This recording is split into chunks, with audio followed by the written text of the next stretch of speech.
Tēnā koutou katoa, warm greetings.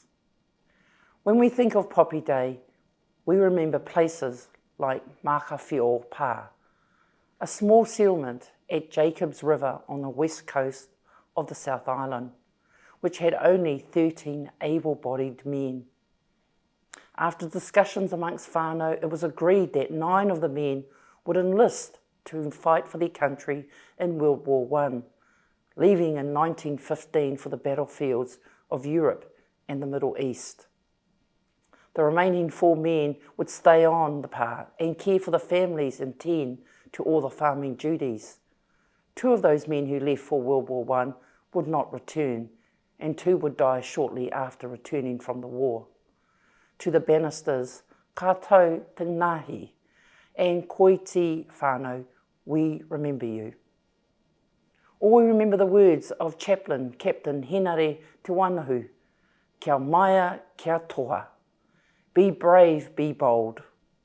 When speaking to the Māori contingent of the New Zealand Expeditionary Force, who in July 1915 were based just south of No. 1 post at Gallipoli and about to advance up Chinook Bear. The Māori contingent campsite was known as the New Zealand Māori Pā.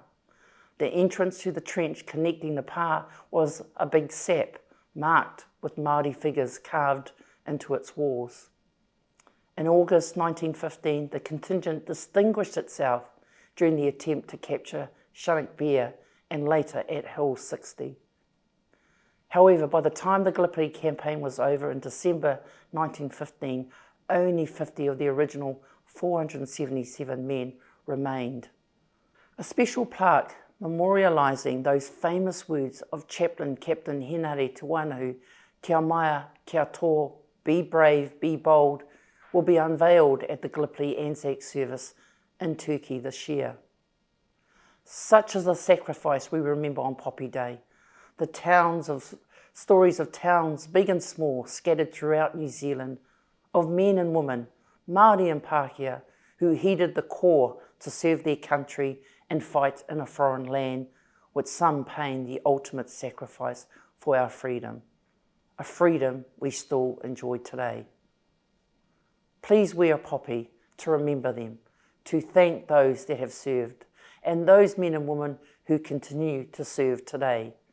We honour them all, lest we forget.